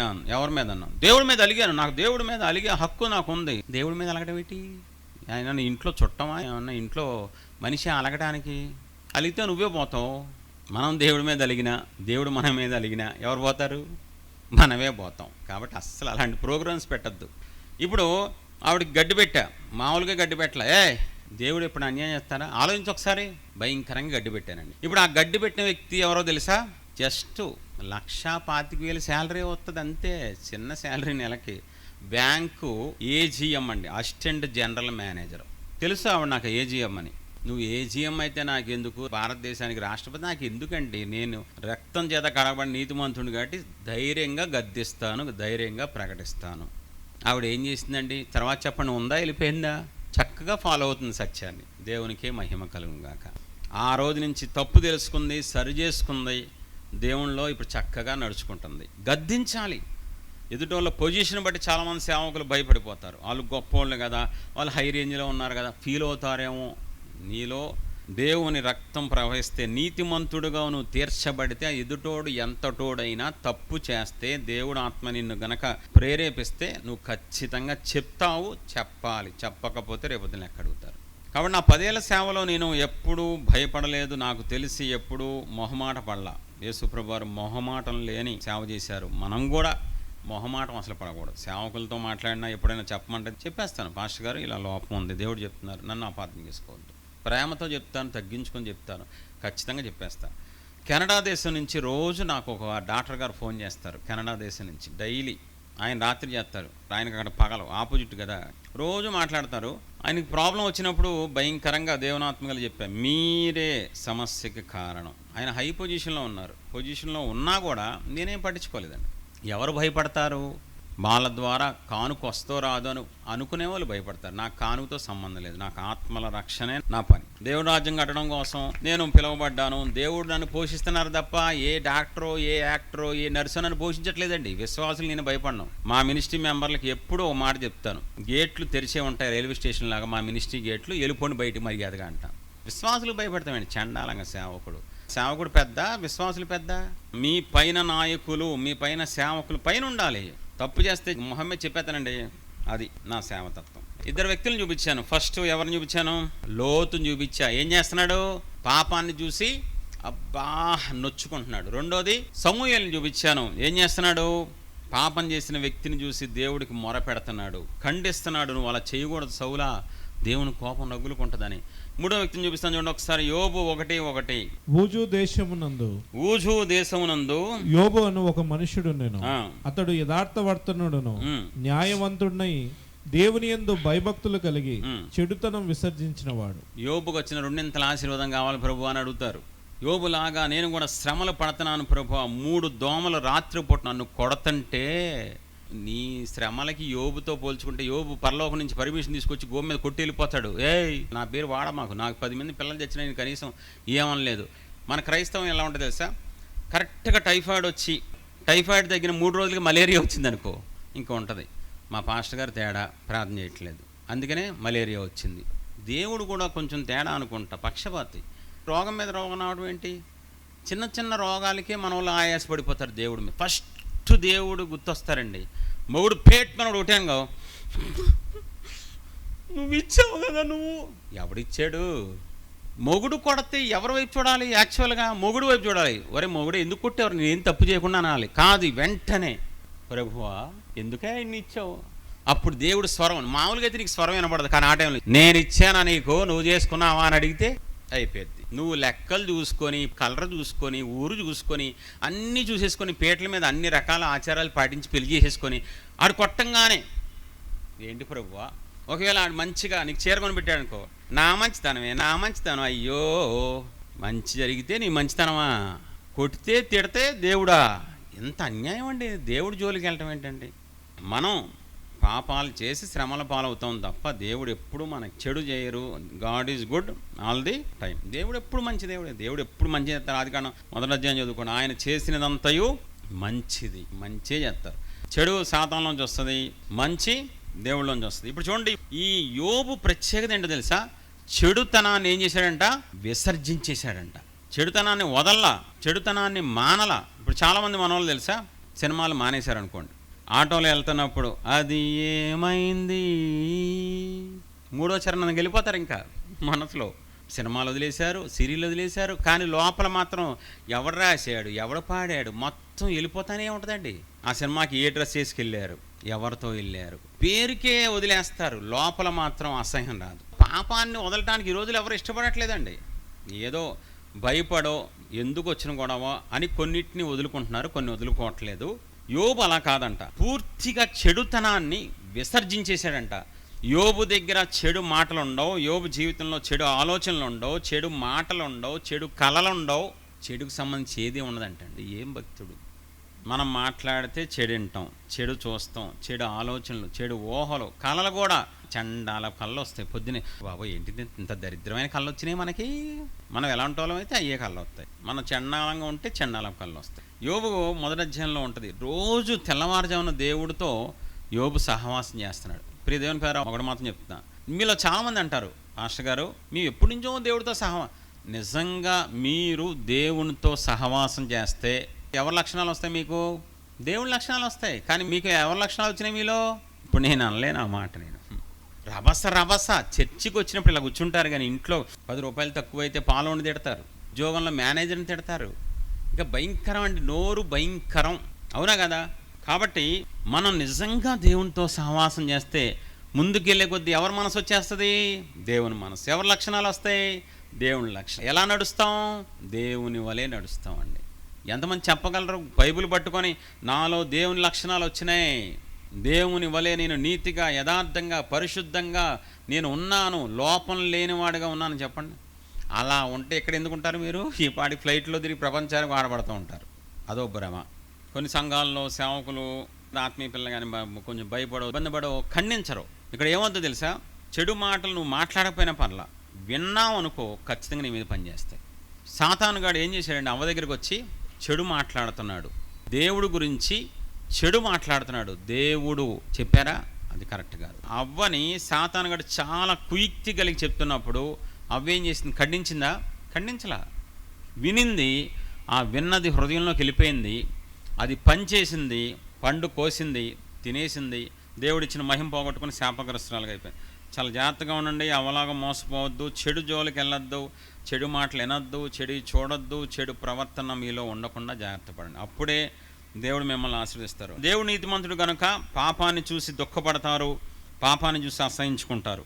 మనం నీతిమంతులం అయితే మనం కూడా పాపాన్ని చూసి దుఃఖపడతాం, అసహించుకుంటాం. అలా అసహించుకోవట్లేదంటే మనం ఇంకనూ నీతిమంతులుగా తీర్చబడలేదు. రెండో పాయింట్, నీతిమంతులుగా ఉండాల్సిన లక్షణాల్లో రెండవ లక్షణం చూడండి ఫాస్ట్గా. కీర్తనలు 140:13. నిశ్చయంగా నీతిమంతులు మీ నామమున కృతజ్ఞతాస్తుతులు చెల్లించెదరు. నిశ్చయముగా నీతిమంతులు ఏం చేస్తారంట? కృతజ్ఞతాస్తుతులు చెల్లిస్తారంట. మొదటి తెస్సలోనిక తర్వాత చదువుకోండి. ప్రతి విషయమునందును కృతజ్ఞతాస్తుతులు చెల్లించాలి. ఇలాగు చేయుట క్రీస్తు యేసునందు మీ విషయంలో దేవుని చిత్తం. యోబుకి 10 మంది పిల్లలు చచ్చిపోతే ఏం చేస్తున్నాడు? అప్పుడు యోబు లేచి తన పై వస్త్రమును చింపుకొని తల వెంట్రుకలు గొరిగించుకొని నేల మీద సాష్టాంగపడి నమస్కారము చేసి ఇట్లా, నేను నా తల్లి గర్భంలో నుండి దిగంబరనే వచ్చిదిని, దిగంబరనే అక్కడికి తిరిగి వెళ్ళేదను, యెహోవా ఇచ్చెను, యెహోవా తీసుకొని పోయాను, యెహోవా నామమునకు స్తుతి. ఏమండి, మేలు కలిగినప్పుడు ఎవడైనా స్తుతిస్తాడు, అద్భుతం జరిగినప్పుడు ఎవడైనా స్తుతిస్తాడు. మనం చేసేది ఏంటి? కానీ కీడు జరిగినప్పుడు స్తుతించగలుగుతున్నారా? శ్రమ వస్తే స్తుతించగలుగుతున్నారా? నిందల పాలైతే స్తుతించగలుగుతున్నారా? ఏ తప్పు చేయకుండా మిమ్మల్ని రోడ్డు మీదకి ఎవరన్నా లాగారనుకోండి, ప్రభువా ఈ నిందను బట్టి, ఈ శత్రువును బట్టి, ఈ అవమానాన్ని బట్టి మీకు స్తుతి కలుగునుగాక అనే మనసు మీకు వచ్చిందా? అంత ఈజీ కాదండి, చాలా కష్టం అది. ఎవరైనా ఒక మాట అంటే దానికి 2 మాటలు అనేయటం, లేదంటే దేవుడి దగ్గర ప్రభు నేను ఏం చేశానని ఈ మాటలు ఏంటి ప్రభు అని దేవుడి మీద ఆయాసపడే వాళ్ళు ఉన్నారు. కానీ యోబులాగా అంత దారుణమైన పొజిషన్లో దేవుణ్ణి స్తుతించే వాళ్ళు ఈ రోజులో చాలా తక్కువ, వేలతో లెక్క పెట్టచ్చండి. రెండోది, పౌలు అపోస్తల కార్యం 16వ అధ్యాయం తర్వాత చూసుకోండి. చాలా దెబ్బలు కొట్టి చెరసాల్లో వేస్తే పౌలు మధ్యరాత్రి ఏం చేస్తున్నాడండి? కీర్తనలు పాడుతున్నాడంట, ప్రార్థన చేయాలి. ఎప్పుడు లావుగా వాసిపోయింది, కొట్టారు పౌల్ని, రక్తం కారుతుంది, చేతులకి ఏదో తప్పు చేసిన వాళ్ళలాగా, మర్డర్ చేసిన వాళ్ళలాగా పెద్ద పెద్ద గొలుసులు వేసారంట, ఒక దేశద్రోహి చేసినట్లు. ఆ టైంలో మనసు ఏమంటది? ఏంటి ప్రభా నేను ఏం చేశానయ్యా? ఆ వ్యతిరేక పరిస్థితుల్లో పౌలు ఏం చేస్తున్నాడు? దేవుణ్ణి స్తుతిస్తున్నాడు, మనస్ఫూర్తిగా స్తుతిస్తున్నాడు. ఎంతగా అంటే ఆ వ్యతిరేక పరిస్థితుల్లో స్తుతియాగం పరలోకంలో దేవునికి ఇంపైన సువాసనగా వెళ్ళిపోయి మహిమ కార్యం చేసేసారంట. భూకంపం వచ్చేసిందంట. దేవునికి ఏ మహిమ కలుగునుగాక. ఇప్పుడు ఒక మాట యాకోబు 5:13 చూసుకున్న తర్వాత, శ్రమ వస్తే ప్రార్థన చేయాలి, సంతోషం వస్తే కీర్తనలు పాడాలి. ఇప్పుడు కీర్తనలు ఇలా పాడుతున్నాడండి పౌలు. శ్రమ వచ్చిందా? సంతోషం వచ్చిందా? వచ్చింది శ్రమే. తన్నులు తిన్నాడు, అందరి ముందు అవమానించాడు, చెరసాల నాయకుడు కొట్టాడు. కానీ శ్రమ కూడా పౌలుకి ఎలా అనిపిస్తుందండి? సంతోషంగా అయిపోయిందండి. నా దేవుని కోసం, నా తండ్రి కోసం, నా రక్షకుడు కోసం నేను దెబ్బలు తినే భాగ్యం దొరికిందని సంతోషంగా భావించి దేవుని మహింపరుస్తున్నాడు. అది క్రైస్తవ్యం అంటే, అది దేవుని పిల్లల లక్షణం అండి. యేసుప్రభువారు ఈ మొహం అంతా ఉమ్ములేసేసారంట. ఆయన ఏమన్నా అన్నారా? ఒక మాట అయినా తిరిగి దూషించారా? మాటకు మాట చెప్పారా?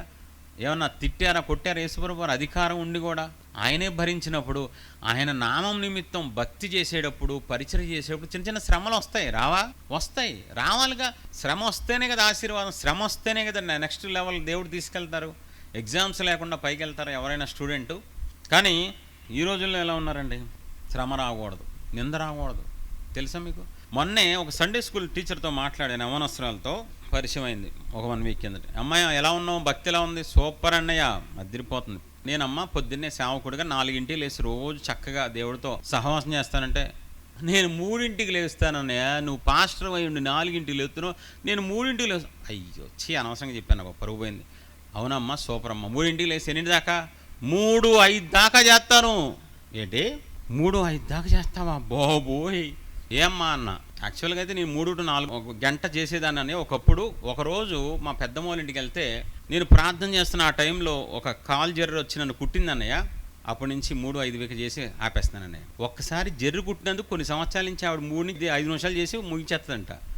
మళ్ళీ అలా అనుకోమాకన్నానయ్యా, తెల్లవారుజామున 7ంటికి లెగుస్తాను నేను. దాన్ని తెల్లవారుజామున అంటారా? 7ంటికి సూర్యుడు నెత్తి మీద కూర్చుంటాడు. ఒక్కసారి జర్రు కుట్టినందుకే ఈవిడ గారు తెల్లవారుజామున సహవాసం వదిలేస్తే దానియేలు మరి ఏం చేయాలి? తీసుకెళ్లి సింహాల బోన్లు వేసినందుకు దేవుడిని వదిలిపెట్టేయాలి. షడ్రక్ మేషక్ అబేద్నెగోలు ఎదురుగుండా అగ్నిగుండం 7 రెట్లు పెంచినప్పుడు ఏం చేయాలి? అసలు మాకు దేవుడు వద్దు ప్రభు అనాలి. వాళ్ళు ఎప్పుడైనా భక్తి ఆపారా? ప్రార్థన ఆపారా? పరిచర్య పౌలుకి 39 కొరడా దెబ్బలు పేట్మని కొట్టారంట. కొరడా దెబ్బలు అంటే ఊరిని ఇలా టచ్ చేస్తారా? ఇలా పెట్టి ఇలా కొడితే మామూలుగా ఉండదు, మొత్తం శరీరం అంతా చీల్చబడిద్దండి. 5 సార్లు కొట్టిన పరిచర్య ఆపాడా, సువార్త ఆపాడా? చెప్పండి. వాళ్ళందరూ మనలాంటి వాళ్ళే కదా. మరి వాళ్ళు భక్తి ఆపలేదు శ్రమంలో. ఈ సండే స్కూల్ టీచర్ అంట ఒక్కసారి ఏదో కుట్టిందంట జర్రి, దానివల్ల మానేసిందంటండి. ఏంటది భక్తి? శ్రమలు వస్తాయి, నిందలు వస్తాయి, భక్తిలో అవమానాలు వస్తాయి, ఇంట్లో వాళ్ళే శత్రువులు అవుతారని దేవుడు చెప్పారు కదండి. రోడ్డు పక్కన అడుక్కునేవాడిని దావీదు కుమారుడు అంటున్నప్పుడు నర్వే అన్నప్పుడు ఏం చేశాడు? కుక్కపిల్లగా అన్నాడా? ఇంకా అరిశాడంట. దేవునికి ఏ మహిమ కలుగును గాక. ఎదుటోళ్ళు అరుస్తున్నప్పుడు, ఆపేస్తున్నప్పుడు ఇంకా బిగ్గరగా దావీదు కుమారుడా. నీ భక్తి పెరగాలి. యేసే నామములో ఎవడని ఇసుకిస్తే నీ పరిచర్య పెరగాలి. శ్రమల పాలైన తర్వాత అది చూసిన దేవుడు మహిమ కార్యాలు చేయాలి. ఎవరైతే నీ జోలికి వచ్చారో వాళ్ళు కళ్ళమంటి రక్తం కావాలి. బాబు వీళ్ళ జోలికి అనవసరంగా వచ్చావురా బాబు అని. నీతిమంతులు మాత్రమే శ్రమలలో దేవుని సంతోషపెడతారు. మిగతా వాళ్ళు ఈజీగా పడిపోతారు. అప్పులు పెరిగినాయి అనుకో భక్తి చేయడం మానేస్తారు. ప్రమోషన్ రాలేదనుకో భక్తి చేయడం మానేస్తారు. ఏమీ జరగకూడదు. వీళ్ళకి ఏమీ జరగకపోతే భక్తి చేస్తారు, పరిచర్య చేస్తారు. ఎప్పటికి నువ్వు పైకి రావు. ప్రియదేవుని పిల్లరా, నీతిమంతులుగా ఉన్నవాళ్ళు ఏం చేస్తారంట? నిశ్చయముగా వాళ్ళు కృతజ్ఞతాస్తుతులు చెల్లిస్తారంట. మరి మీరు ఎలా ఉన్నారు? 3వ పాయింట్ చెప్పి నేను ముగించేస్తాను. ఫస్ట్ పాయింట్ ఏంటి? నీతిమంతులు ఏం చేస్తారు? పాపాన్ని చూసి దుఃఖపడతారు. రెండోది కృతజ్ఞతాస్తుతులు చెల్లిస్తారు, నీతిమంతులు అయితేనే. 3వ పాయింట్ చూద్దాం. యాకోబు 5:16 చివరి మాట, నీతిమంతుని విజ్ఞాపన మనఃపూర్వకమై బహుబలము గలదై ఉండును. ఎవరు పడితే వాళ్ళు విజ్ఞాపన చేయొచ్చా? చాలా స్ట్రిక్ట్ దేవుడు అండి మన దేవుడు. ఎవరు పడితే వాళ్ళు ప్రార్థన చేయకూడదు, ఎవరు పడితే వాళ్ళు విజ్ఞాపన చేయకూడదు, ఎవరు పడితే వాళ్ళు ఆరాధన చేయకూడదు, ఎవరు పడితే వాళ్ళు ఏది చేయకూడదు. అదే నిజమైతే మందసం పడిపోతున్నప్పుడు దేవుడు ఎందుకు చంపేశారండి ఉజ్జాని? చెప్పాలి. తప్పే ఉంది? పట్టుకున్నాడు. ఏమైనా చేశాడండి? పడిపోతుందని పట్టుకున్నాడండి. నీకు అర్హత లేదు, నువ్వు ఎందుకు పట్టుకున్నావు? చచ్చిపో. చాలా స్ట్రిక్ట్గా ఉండే దేవుడు. ఎవరు పడితే వాళ్ళు విజ్ఞాపన చేయకూడదు. నీతిమంతులుగా తీర్చబడిన తర్వాతే విజ్ఞాపన చేయాలి. మధ్యలో ఒక లైన్ తీసుకొని దేశంలో అందరి కోసం ప్రార్థన చేయమని చెప్పారు బైబిల్లో అని చేసావు అనుకో, కొత్త రోగాలు వస్తాయి నీకు, దురాత్మల పాలైపోతారు అనవసరంగా. అర్హత లేకుండా పరిచర్య చేయకూడదు. యేసుప్రభు వారు బాప్తిసం తీసుకుని మొదలుపెట్టారా పరిచర్య? ముందే మొదలుపెట్టారా? ఆయనకి ఎందుకు బాప్తిసం? అసలు క్రమం. దేవుడు అయినా భూమి మీద మానవునిగా వచ్చారు కాబట్టి ఆయన ఏం చెప్పారో అదే పాటించారు ఆయన. కాబట్టి చాలా జాగ్రత్త అండి. నీతిమంతుని విజ్ఞాపన మనఃపూర్వకం. ఇప్పుడు మోషే జోలికి వాళ్ళ అక్క వచ్చిందండి. వచ్చిందా? దేవుడు కుష్టుని పనిష్మెంట్గా వేసినప్పుడు మోషే ఏమంటున్నాడు? బాగా జరిగింది నీకు, మా దేవుడు వచ్చి నీకు వేస్తారు కదా, సరిపోయింది నీకు, ఎవరనుకున్నావు ఎక్కడ నాయకుడిని అన్నాడా? ఆ మాట చూడండి, భలే బాగుంటుంది. మోషే సంఖ్యాకాండం 12:10 తర్వాత చూసుకుంటే, మోషే ఎలుగెత్తి దేవా దయచేసి ఈమెను బాగు చేయమని యెహోవాకు మొరపెడుతున్నాడు. ఎవరి కోసం? అక్క కోసం. అక్క ఎవరి బాధ పెట్టింది? ఈయన్ని అవమానించి తక్కువగా మాట్లాడిన తన అక్క కోసం ఎలా మొరపెడుతున్నాడంట? దేవా ప్లీజ్ ప్రభు నన్ను నన్ను నా మొహం చూడండి అయ్యా, నన్ను బట్టి క్షమించండి, మా అక్కని క్షమించండి. ఏం గొప్ప మనిషి అండి అది. తర్వాత ఇశ్రాయేలు తెగ ఇసికించేస్తున్నారు, బాగా శోధించేస్తున్నారు మోషేని భయంకరంగా. ఇశ్రాయేలు శోధించినట్టు ఎవరు శోధించరండి.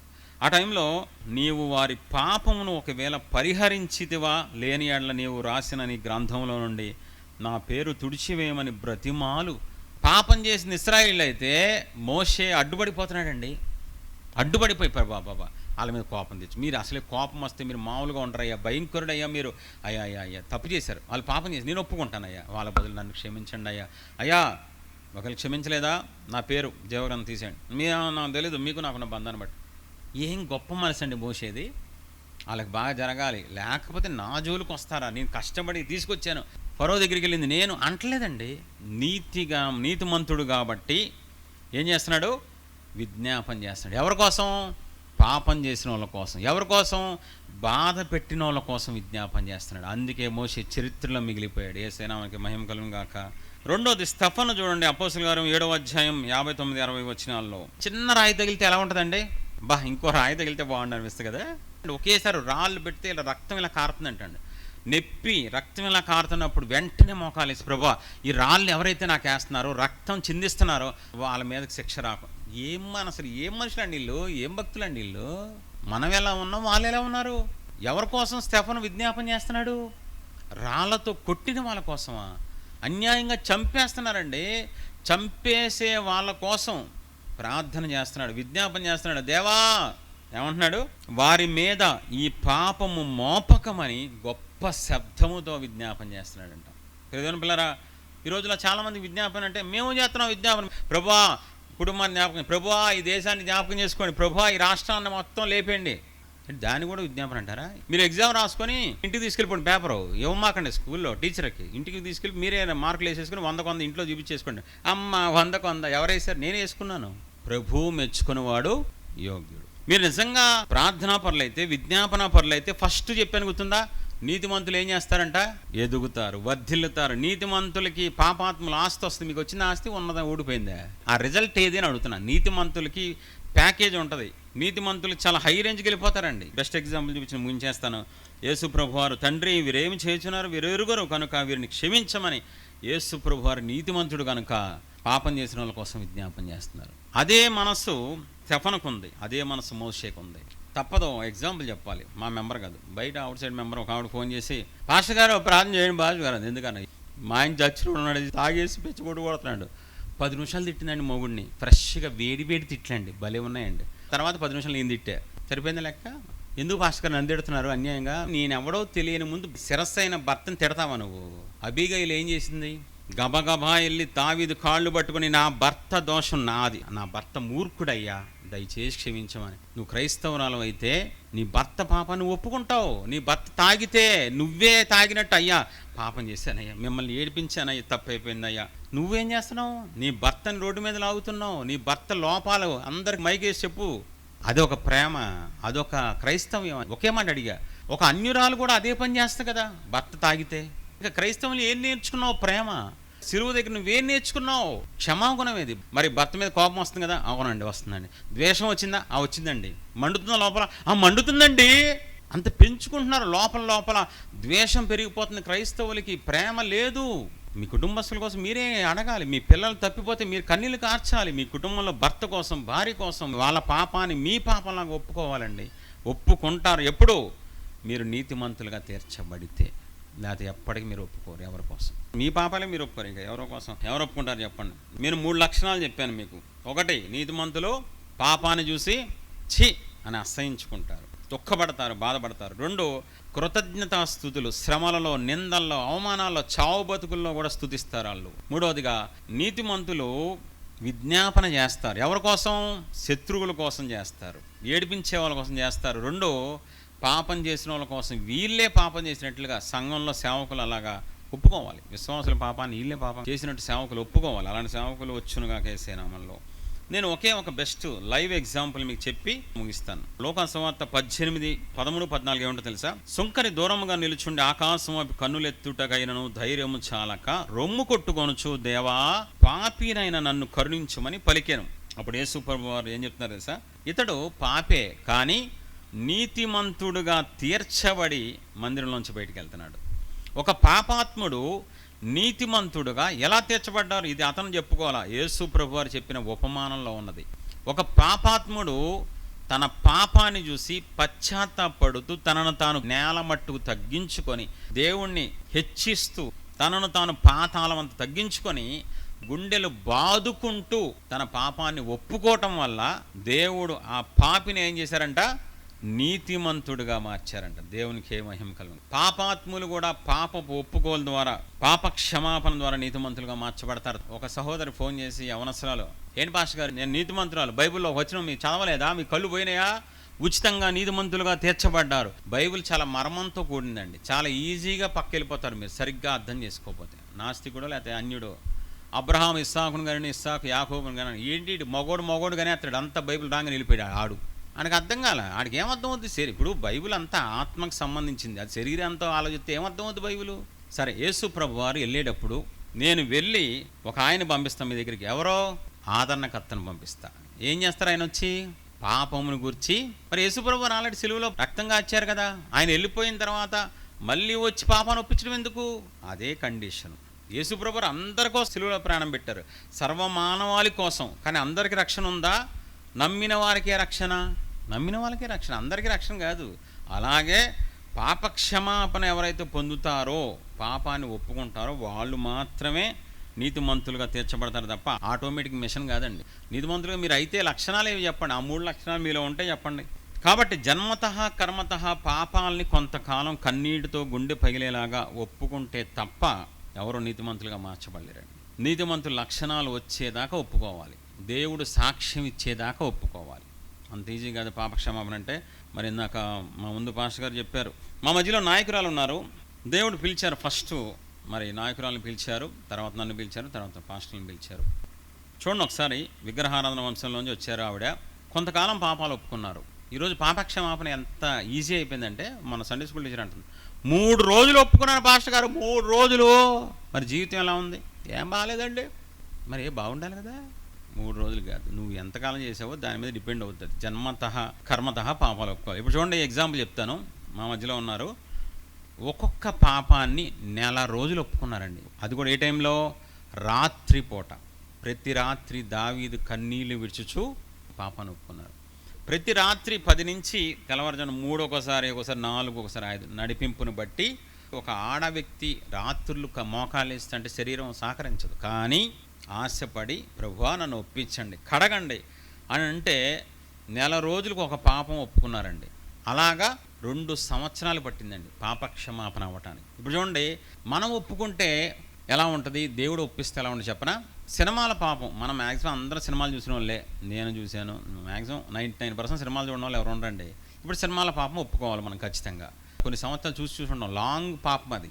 ఇప్పుడు మనం ఒప్పుకుంటే ఎలా ఉంటుంది తెలుసా? ప్రభా సినిమాలు చూశాను, అన్ని సినిమాలు చూశాను, అని క్షమించాను. తెలుగు సినిమాలు చూశాను, ఇంగ్లీష్ సినిమాలు చూశాను, మలయాళం సినిమాలు చూశాను, మరాఠీ సినిమాలు చూశాను.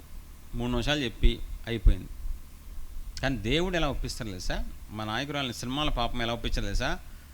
ఎంత ఇష్టంగా చూసావో చెప్పు, ఏ సమయంలో చూసావో చెప్పు, ఎంత ఆసక్తిగా చూసావో చెప్పు. కొన్ని రోజుల తర్వాత మళ్ళీ చూపిస్తున్నారంట దేవుడు. ప్రభా ఇంకేముంది, ఫలానా సినిమా పేరు చెప్పి, హీరోని కూడా చెప్పి, హీరోయిన్ చెప్పి దేవుడు ఒప్పిస్తే వ్రేళ్లతో సహా ఒప్పిస్తారండి. పరిశుద్ధాత్మ దేవుడు ఒక వ్యక్తిని ఒప్పిస్తే లోతుకు తీసుకెళ్ళి వ్రేళ్లతో సహా దావీదుని ఒప్పించారు. లైఫ్లో మళ్ళీ పాపం చేయలేదండి. మీలో చాలామంది చాలాసార్లు ఒప్పుకుంటారు పాపాన్ని, మళ్ళీ అదే తప్పు చేస్తారు. మా ఆయన్ని తిట్టను ప్రభు అని ఒప్పుకుంటారు, తర్వాత తెగతిడతారు ఒప్పుకున్న తర్వాత. ఎందుకని? పై పైన ఒప్పుకోలు, అది నిజమైన ఒప్పుకోలు కాదు. ఒక పాపాన్ని 1 నెల రోజులు చొప్పున ఒప్పుకుంటే 2 సంవత్సరాలు పట్టిందండి. జన్మతః కర్మతః పాపాలు, పాపక్షమాపణ కంప్లీట్ అయిపోయింది, నీతిమంతురాలుగా తీర్చబడ్డారు. ఇప్పుడు మీరు అనొచ్చు, ఏమైంది 2 సంవత్సరాలు ఎందుకు ఒప్పుకోవాలి, దానివల్ల లాభం ఏంటి? అలా అడిగారు, బాగుంది. ఏం జరగల. యూట్యూబ్లో 20 నిమిషాలు, ఓన్లీ 20 మినిట్స్ సాక్ష్యం పెట్టాం. మా నాయకురాలు ఇలాగా విగ్రహానంద వంశంలోంచి వచ్చారు, ప్రతి పాపాన్ని ఒప్పుకున్నారు అని పెట్టాం. మేమెవరో తెలియదు. 7 సంవత్సరాల కిందట పెట్టామండి యూట్యూబ్లో వీడియో. అది తెలుసా? జస్ట్ ఇలా ఇలా ఇలా ఇలా ఒక 3 లక్షల మంది చూశారండి. నీతిమంతురాలుగా తీర్చబడింది కనుక ఆవిడ సాక్ష్యం ప్రపంచానికి వెళ్ళిపోయింది యూట్యూబ్ ద్వారా. ఆ వీడియో ద్వారానే అనేక మంది ప్రజలు విడుదల పొందుకున్నారు. ఆ వీడియోని బేస్ చేసుకొని అందరూ పాపాలు ఒప్పుకోవడం మొదలుపెట్టారు. ఆ వీడియోని బేస్ చేసుకుని అందరూ ఆశీర్వాదం పొందుకున్నారు చాలామంది. ఇంకో విషయం చెప్పనా, ఇప్పుడు మా దగ్గర ఉన్న 200 మందిలో చాలామంది ఆ వీడియో చూసి మాకు మెంబర్లు అయిపోయారు పర్మనెంట్గా. దేవునికి ఏ మహిమ కలుగును గాక. నీతిమంతుల సాక్ష్యం అంత హై రేంజ్లో ఉంటుందండి. నీతిమంతులు అంటే చిన్న విషయం కాదండి. 10 సంవత్సరాలుగా నాయకురాలుగా ఉంటున్నారు. నేను 10 సంవత్సరాలుగా పక్క నుంచి చూస్తున్నాను. నేను దైవజనుడిని. కానీ ఈ 10 సంవత్సరాల్లో మా నాయకురాలు నోట వచ్చిన ఒక్క మాట కూడా పొల్లుపోలేదండి. ప్రతిదీ నెరవేరటమే. దర్శనం అవ్వచ్చు, కల అవ్వచ్చు, మాట అవ్వచ్చు, అన్ని అక్షరాల నెరవేరిపోయినాయండి. దేవునికి ఏ మహిమ కలుగును గాక. అలా ఉంటుంది. నీతిమంతులుగా తీర్చబడిన తర్వాత ఆ జీవితం ఆశీర్వాదంగా ప్రజలకు ఉపయోగపడే రీతిగా ఉంటుంది. 3 సాక్ష్యాలు మా నాయకురాలు విజ్ఞాపన ద్వారా ఏం జరిగిందో చెప్పి నేను ముగిస్తాం. 1, సొంత స్థలం దేవుడు ఇచ్చారు కొన్ని సంవత్సరాల కిందట. అక్కడ బిల్డింగ్ కట్టుకోవాలి, 1 కోటి రూపాయల ప్రాజెక్ట్. అక్కడ మేము చర్చి కట్టుకోవాలి, ఓన్గా బిల్డింగ్ కట్టుకోవాలి. ఆ టైంలో డబ్బు లేదు. మా నాయకురాలు కన్నీటితో విజ్ఞాపన, ప్రభు మీరే కదా స్టార్ట్ చేయమన్నారు, మా దగ్గర అంత సీన్ లేదు కదా ప్రభు అని భారంగా కన్నీటితో నీతిమంతుని విజ్ఞాపన బలంగలదా వెళ్ళి దేవుడు ఏం చేశారు తెలుసా? ఎవరో తెలియని వ్యక్తి ద్వారా జస్ట్ 10 lakhs ఇప్పించారండి. ఎవరో తెలియని వ్యక్తి ద్వారా 10 లక్షలు ఇప్పించారండి. అలా ఎన్ని చూసామో కార్యాలు. 2, కరోనాలో చాలామంది పాపం పరిస్థితి బాగోక చర్చిలు మూసేశారు, సేవ మానేశారు. కొంతమంది మళ్ళీ ఉద్యోగాలు, బిజినెస్ వెళ్ళిపోయారు. మేము కరోనాలోనే స్థలం కొనుక్కున్నాం. దేవునికి ఏం కలిగాక కరోనాలోనే చర్చి కట్టేసాం మేము. నీతిమంతుల విజ్ఞాపన అంత పవర్ఫుల్గా ఉంటుంది. అందరూ పస్తులుంటే ఏలియా చికెన్ అబ్బా సరిగ్గా ఏంటే ప్రభువా మంచి మొక్కలేండే అంటున్నాడు. నీతిమంతులకు విజ్ఞాపన చేస్తే పవర్ఫుల్ వేరేగా ఉంటుంది, నీతిమంతుల జీవితం వేరేగా ఉంటుంది. కాబట్టి కరోనాలో అందరూ ఆకలి బాధతో కొంతమంది బాధపడ్డారు, కొంతమంది పస్తున్నారు శాలరీస్ లేక. మేము అప్పుడే తెగ పెంచాం. ఏంటిది? పొట్ట తెగ పెంచేసామండి. దేవుని కృప వల్ల, నాయకురాలు కన్నీటి విజ్ఞాపన వల్ల ఈ 10 సంవత్సరాల్లో ఒక్క పూట కూడా పస్తు ఉండలేదండి. ఒక్క పూట కూడా పస్తు లేకుండా దేవుడు మమ్మల్ని పోషించారు. సమృద్ధినిచ్చారు, మాకు స్థలం ఇచ్చారు, బిల్డింగ్ ఇచ్చారు, మాకు అన్నీ ఇచ్చారు. ఈ 10 సంవత్సరాలు కేవలం నేను చెప్పగలను దైవజనుడిగా, దేవుని సన్నిధిలో ఉన్నాను. దేవుని కృపను బట్టి నాయకురాలు నీతిమంతులుగా తీర్చబడి కన్నీటితో విజ్ఞాపన చేయటం వల్ల మేము అంచెలంచెలుగా అభివృద్ధి ఆశీర్వాదం చూసి ఈరోజు 3 రాష్ట్రాల్లో జయండా ఎగరేస్తున్నాం. దేవునికే మహిమ కలుగును గాక.